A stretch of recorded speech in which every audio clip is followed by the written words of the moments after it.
Последно издание на Дневникот Добро вечер. На најдостоинствен начин се одвиваат одбележувањата на 11 ноември, денот на ослободување на Куманово. Хрватскиот поп-пејач Борис Новковиќ на 10 ноември ќе пее на градскиот плоштад по повод празникот. Гостин во студиото беше Нино Величковски, директор на Фондацијата за култура и спорт, со кого разговаравме на оваа тема. По повод 11 ноември, ден на ослободување на градот, на градскиот плоштад ќе пее хрватскиот поп-пејач Борис Новковиќ. Инаку концертот ќе биде одржан на 10 ноември, кој ќе започне со почеток во 20 часот и 30 минути. Времето кажува дека има можност за, ако додржи овака добро време, дека нема да има некои екстремни ниски температури и да има дожд, што е најлошо, мислам. Чинам дека ќе додржи времето и еве покана уште еднаш до сите љубители на музиката воопшто во рамки на чествување по повод 11 ноември на 10 навечер во вторник во 20:30 часот на градскиот плоштад да дојдат да заедно го проследиме настапот, концертот на господин Борис Новковиќ со својот бенд. Доаѓаат од Хрватска за нашите сограѓани, потоа реков огромет, секогаш традиционално. Борис има доаѓано во Куманово заедно со Грашо и ќе кажам дека многу пејачки имиња и од Република Македонија и вон Република Македонија гостувале во нашиот убав град и имале прекрасен прием од нашите сограѓани и публиката знае да го оцени тоа, да биде дел, да запе заедно. Многу податлива публика сме ние и затоа и сите сака да гостуваат. Во пресрет на овој ден се организирани повеќе активности од различен карактер, кои започнаа од 30 октомври и ќе завршат на 11 ноември со положување на цвеќе на спомен костурница и со свечена седница на Советот на општина Куманово. Во организација на Агенцијата за вработување на Република Македонија и Центарот за вработување Куманово, во Трајко Прокопиев во среда со почеток од 11 часот ќе биде отворен саем за вработување. На истиот своја презентација и можност за вработување ќе понуда 40 приватни компании од градот и регионот.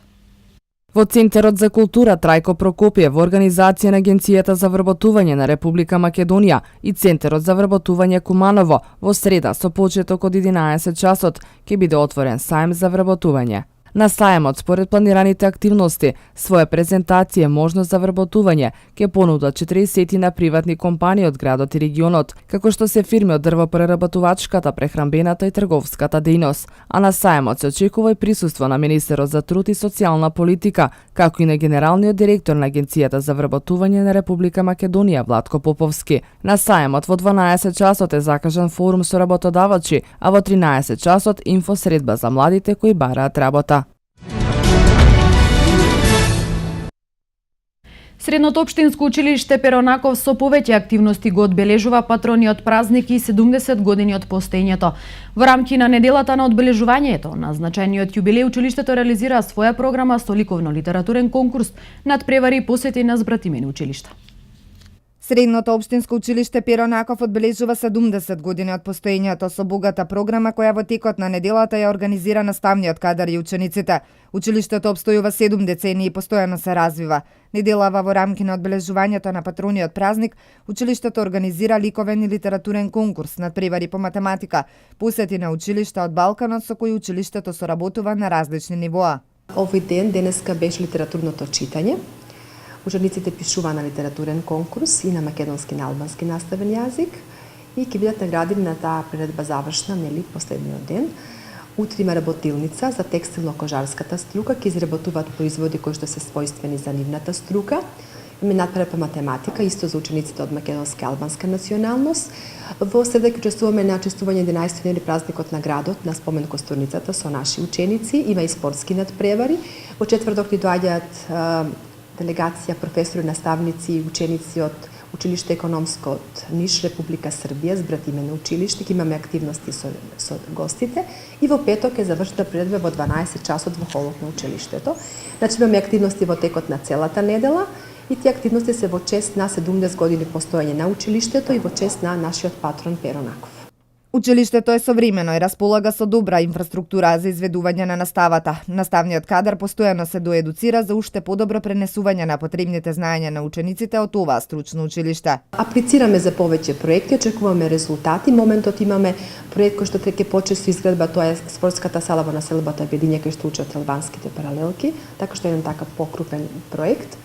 И сега засека се тие, значи во очекување дека ќе има уште проекти. Имаме училишта сродни, прво од Македонија соработуваме, имаме одредени училишта од Романија, средно економско училиште и од Република Србија, како што кажав, од Ниш. Имаме постојано проекти во кои што аплицираме, така што има повремени контакти со таков тип на училиште.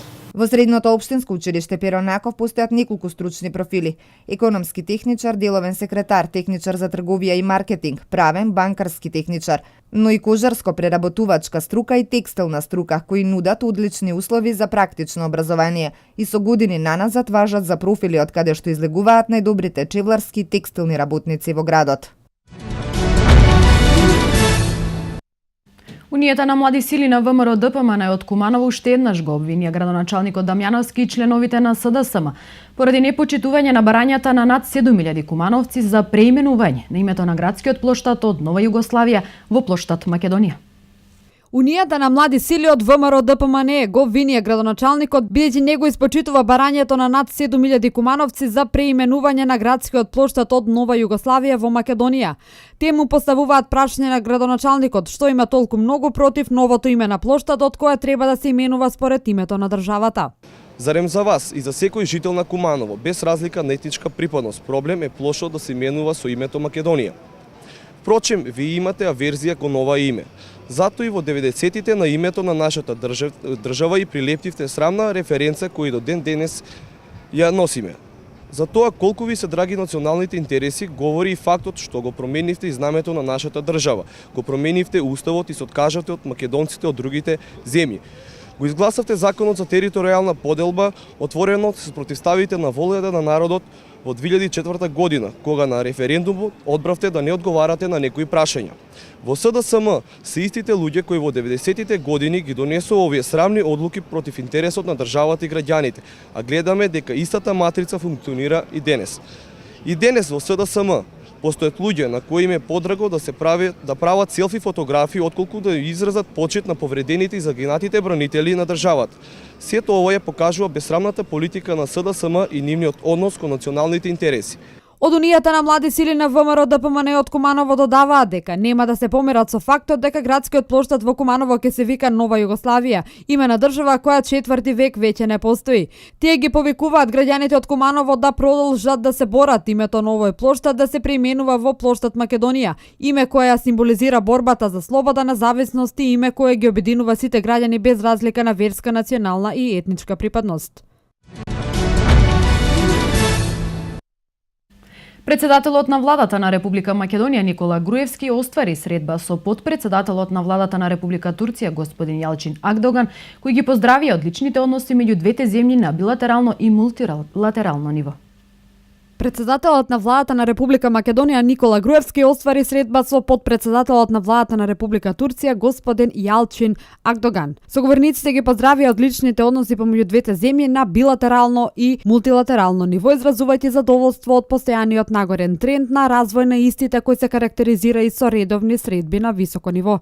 Соговорниците акцентираа дека помеѓу двете земји постои цврста соработка која се одвива во духот на пријателството, меѓусебното почитување и разбирање и се одвива во повеќе сфери, како што е економијата, трговската размена, образованието и јакнењето на културните врски помеѓу двете држави. Премиерот Груевски истакна дека добрата соработка со Република Турција на политичко ниво ја следи позитивен нагорен тренд на економската соработка, при што додаде дека Република Македонија е отворена за секаков вид на проекти што ќе значат јакнење на трговската размена и избогатување на инвестициските активности. Вице-премиерот на турската влада ја истакна посветеноста на турската влада за мотивирање на инвестициските активности на турските турските компании во нашата земја, изрази задоволство од економската соработка и ја истакна заложбата за зголемување на економската размена до ниво од 1 милијарда долари. Премиерот Груевски се заблагодари за поддршката која Република Македонија ја добива од Република Турција во врска со нашата интеграција во НАТО.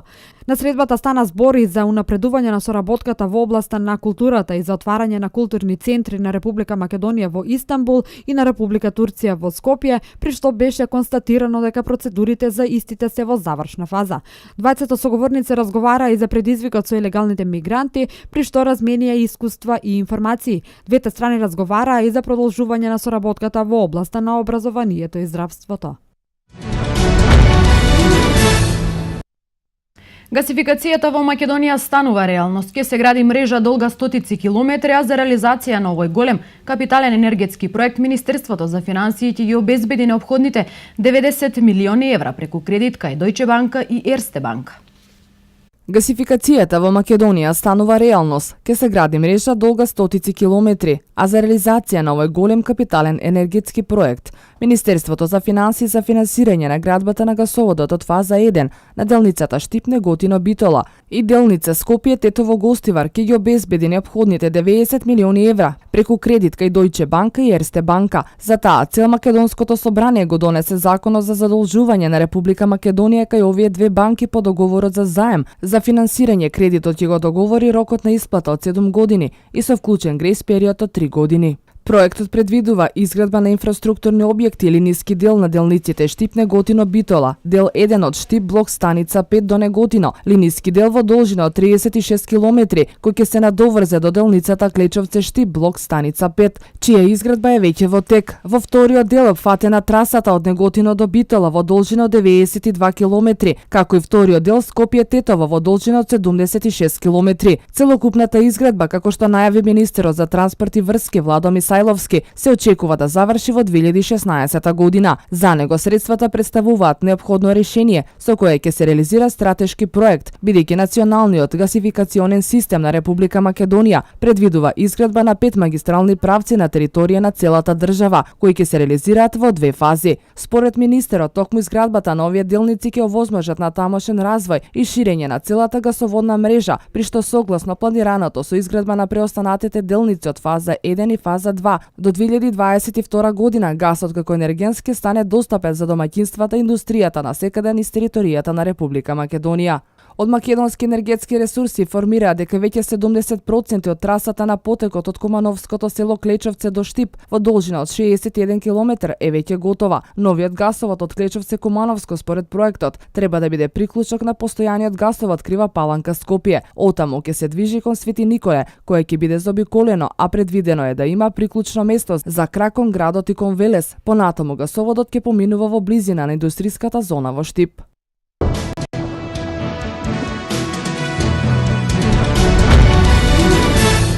Опозицијската конзервативна партија Хрватска демократска заедница е победник на парламентарните избори. Свето денеска.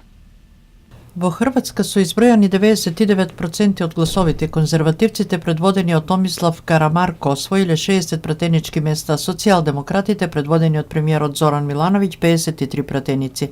Резултатите сугерираат дека ниту еден блок нема мнозинство и од формирањето влада ќе зависи од помалите партии. Милановиќ веќе ја повика новоформираната граѓанска организација Мост, која нема јасна позиција во политичкиот спектар на разговори за формирање коалиција.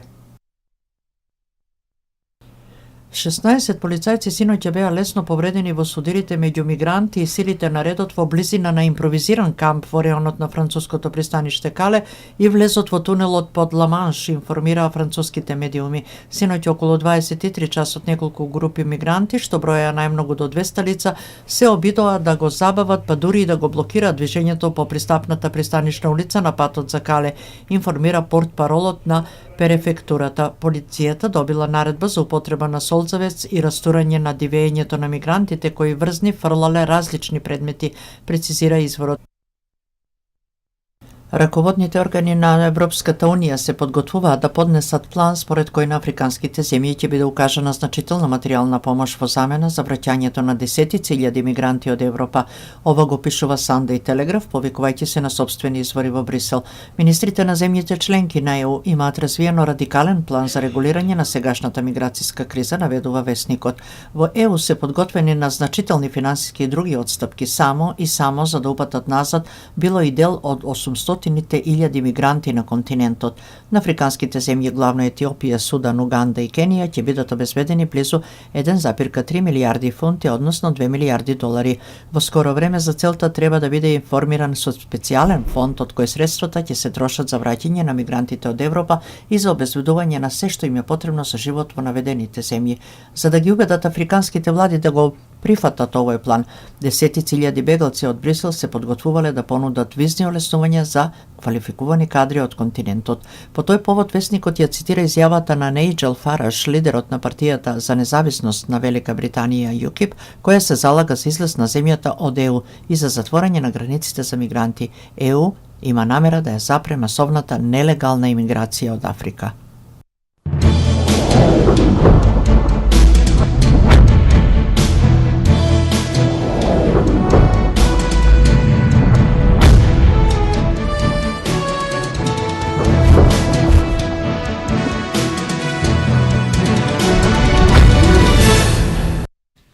Нови успеси на пензионерите од Куманово кои ги остварија на 3 мечот помеѓу Газибаба. Од вкупно 11 спортски дисциплини кои беа предвидени на овој надпревар, пензионерите од Куманово се закитија со 9 први места, 1 второ и 1 трето место.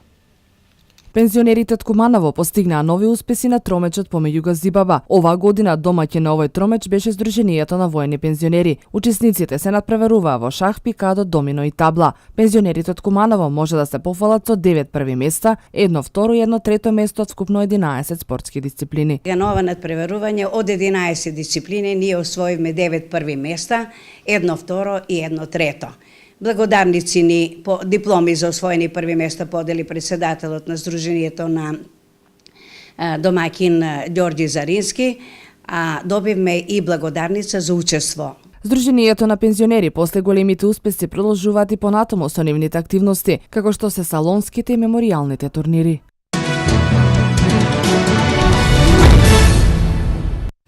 Ракометарките на Куманово успеа да остварат важна победа на гостувањето во Битола против Пелистер со 26-18 и се зацврстија на третото место во суперлигашката конкуренција.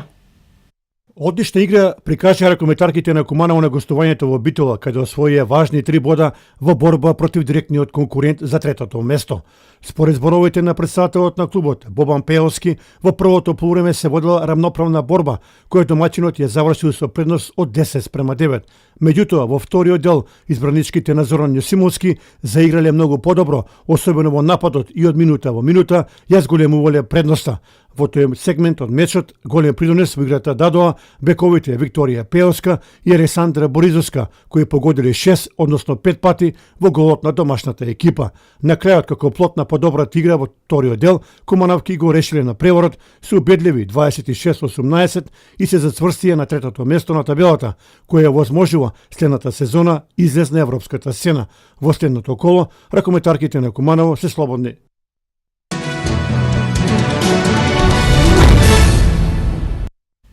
Ракометарите на Куманово продолжуваат со слабите игри во домашното првенство во првата лига. Избраниците на Трајковски доживеа нов пораз овој пат на домашен терен од младостот Богданци со 24-20. Со непланираниот пораз Куманово и понатаму се наоѓа на дното на табелата.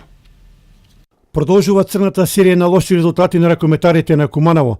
Иако сите се надевавме дека против Младост ќе биде остварена втората победа, тоа сепак не се случи. Гостинските ракометари беа поснаодливи и успеа да бидат посмирени во клучните моменти од напреворот. Во првото полувреме гледавме равноправен напревар кој гостите го решија со 13:10. Во вториот дел се јави надеж дека Куманово ќе успее да направи пресврт, меѓутоа тоа не се случи поради слабата физичка подготвеност на тимот.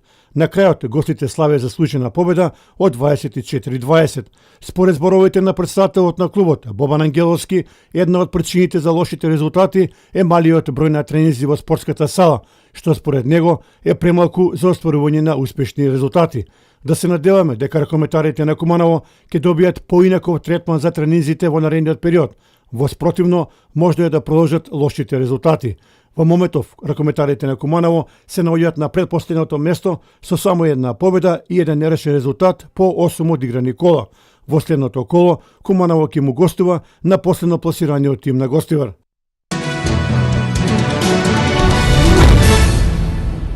Меѓународен спорт. Апсолутна доминација демонстрира српскиот тенисер Новак Ѓоковиќ, кој во оваа сезона нема вистински ривал на терените. За српскиот тенисер во оваа сезона нема вистински ривал. Неговите резултати остануваат запаметени во историјата како недостижни. Со триумфот на Мастерсот во Париз, популарниот Нолег освои 6-тиот Мастерс и засега стана недостижен за своите конкуренти. Во оваа сезона Ѓоковиќ освои 10 турнири, а во кариерата вкупно 58. Изработувачката веќе изнесува над 16 милиони долари во оваа сезона, а доколку победи на завршниот Мастерс во Лондон, каде е богат наградниот фонд, тогаш сумата на наградите ќе биде уште поголема. Што се однесува до финалето против Маре, србинот немаше некои поголеми проблеми и оствари лесна победа во 2 сета.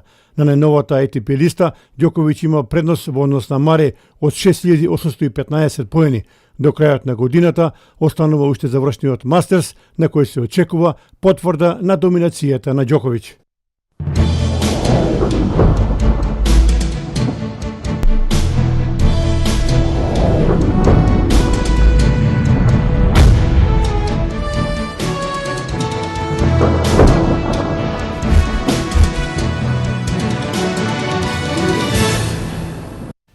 Какво време ќе има североистокот во следните денови, да погледнеме од временската прогноза.